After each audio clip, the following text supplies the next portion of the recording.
Once every 4 years, dewy-eyed and weak at the knees, Planet Football invites. ഒരിക്കൽ Brazil ടീമിന്റെ പരിശീലകനായ Luis Kolari മത്സരത്തിന് മുമ്പ് ടാക്ടിക്സുകളെക്കുറിച്ച് സംസാരിക്കുവാനായി ബ്രസീൽ ടീമിന്റെ ഡ്രസ്സിംഗ് റൂമിലേക്ക് ചെല്ലുകയുണ്ടായി.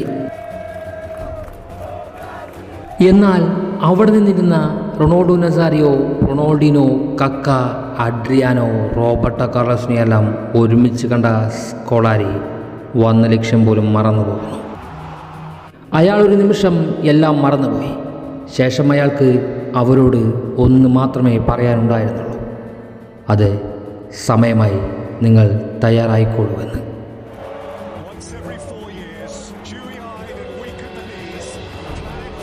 അതെ, അതിൽ കൂടുതൽ മറ്റെന്താണ് അയാൾക്ക് അവരോട് പറയാനാകുക?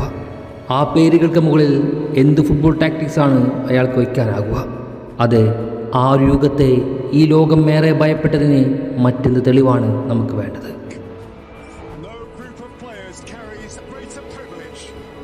ആ ഒരു ഗോൾഡൻ ഇറയ്ക്ക് പകരം എന്താണ് ഇന്നും ഈ ഫുട്ബോൾ ലോകത്തുള്ളത്? ഞാനതിനെ വൈക്കിംഗ് ഇറ എന്നാണ് വിളിച്ചിരുന്നത്.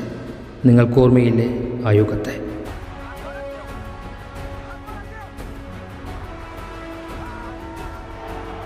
Every 4 years, dewy-eyed and weak at the knees, Planet Football invites seduction by Brazil, by their charisma, by their mystique.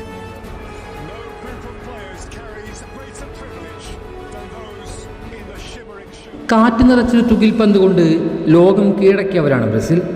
ഇന്നോളം അതിനുവേണ്ടി അവർ തിരഞ്ഞെടുത്തവരാരും തന്നെ ഒരു പൊളിറ്റിക്സിൻ്റെയും ഭാഗമായിരുന്നേയില്ല. കഴിവുള്ളവരെ ചേരിയിൽ നിന്നും തപ്പിപ്പിടിച്ചു കൊണ്ടുവന്ന് ലോകത്തിൻ്റെ നെറുകിലേക്ക് എത്തിക്കുകയാണ് അവരുടെ പാരമ്പര്യം. അത് ഓരോ വെള്ളക്കാരൻ്റെയും അഹങ്കാരത്തിൻ്റെ മുനയൊടിക്കും തരത്തിൽ തന്നെയായിരുന്നു.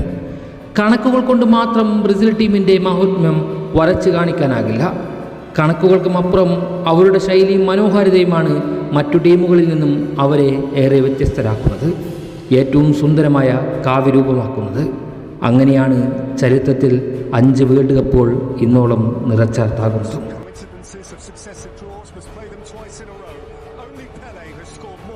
ലോക ഫുട്ബോളിലേക്ക് ഇതിഹാസ തുല്യരായ താരങ്ങളെ സംഭാവന ചെയ്യുന്നതിൽ ബ്രസീലിനോളം വരില്ല മറ്റേത് രാജ്യവും. നിങ്ങളിൽ ആരാണ് റിയോ ഡി ജനീറോയെക്കുറിച്ചും സാവോ പോളോയെക്കുറിച്ചും കേൾക്കാത്തവരായിട്ടുള്ളത്? അത് അവരുടെ ഗെയിമിനെ പറ്റി ഈ ലോകം സംസാരിച്ചത് കൊണ്ടല്ലേ? ജോഗോ ബൊണിറ്റോ ഉൽപ്പാദകരുടെ ഉന്മാദനം നിങ്ങൾ സാക്ഷിയായിട്ടുള്ളത് കൊണ്ടല്ലേ? ലോകത്തിലെ ഏറ്റവും മികച്ച ഫുട്ബോൾ താരങ്ങൾക്ക് പിറവി കൊടുത്ത നഗരങ്ങളാണ് അവയെല്ലാം. അവിടെ ഈ യുഗത്തിലും അത്തരക്കാർ പിറവിയെടുത്തിട്ടുണ്ട്. അതാണ് നിങ്ങൾ ഏറെ കുറച്ച് കാലങ്ങളായി മറന്നുപോയതും.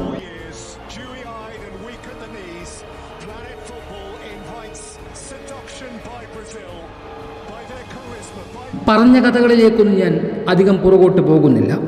എവിടെയോ ബ്രസീൽ മറന്നുപോയ ജോഗോ ബൊണിറ്റയിൽപ്പെട്ട് പലപ്പോഴും തകർച്ച നമ്മൾ കണ്ടതാണ്. എന്നാൽ നിലം പതിച്ചത് 2021 കോപ്പ അമേരിക്ക ഫൈനലിന് ശേഷമാണെന്ന് ഞാൻ ഇന്നും വിശ്വസിക്കുന്നുണ്ട്. അന്ന് മുതൽ ഇന്ന് വരെ നിരവധി വിമർശനങ്ങളും നിരന്തര പരാജയങ്ങളും മോശം കളികളും കണ്ടു. പക്ഷേ അപ്പോഴും ബ്രസീലിന് ഒരിക്കലും ഈ ഫുട്ബോൾ ലോകത്തേക്ക് തിരിച്ചു വരില്ല എന്ന് ആരും വിശ്വസിച്ചിട്ടില്ല. ഞാൻ ഒരിക്കൽ പോലും കരുതിയിട്ടുമില്ല. കാരണം അവരുടെ പാരമ്പര്യം അതായിരുന്നില്ലല്ലോ. ലോകം ഏറെ തവണ അത് സാക്ഷിയായതുമാണ്. അതുകൊണ്ട് തന്നെ ബ്രസീലിനെ അളക്കുവാൻ നിൽക്കുന്നത് തന്നെയാണ് ഏറ്റവും വലിയ അബദ്ധം.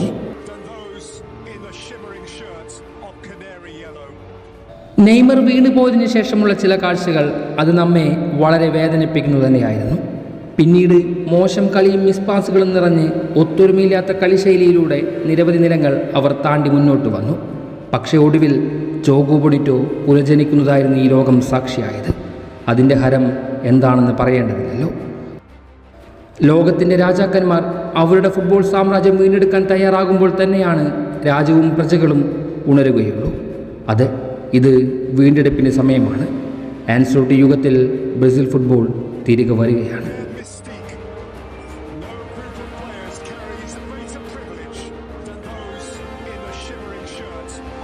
ഇത്രയും നാൾ കേട്ട പഴിക്കും പരിഹാസനത്തിനും മറുപടി നൽകുവാൻ അവർ ഒരുങ്ങിക്കഴിഞ്ഞിരിക്കുകയാണ് എന്ന് മനസ്സ് പറയാതെ പറയുന്നുണ്ട്.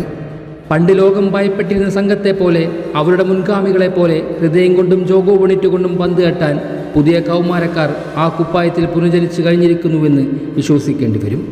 അവർ വരാനിരിക്കുന്ന കാലത്തെ ഇനിയും പണിതിരാത്ത നഗരങ്ങളിലും വിടരുന്ന പുത്തൻ പുലരികളിലും ജനിക്കാനിരിക്കുന്ന തലമുറയിലും പുതിയ ചരിത്രം എഴുതി നിറയ്ക്കുക തന്നെ ചെയ്യും. കുരിശിലേറ്റിയവരും കല്ലെറിഞ്ഞവരും ആണിയടിച്ച് രസിച്ചവരും അതിനായി തയ്യാറായിരുന്നു കൊടുക്കുക. ഇനി ഉയർത്തെഴുന്നേൽപ്പിൻ്റെ രാത്രികളാണ്. ഇനി Brazil യുകെയാണ്. The world's favourites are up and running again. Once every 4 years, dewy-eyed and weak at the knees, Planet Football invites seduction by Brazil, by their charisma, by their mystique.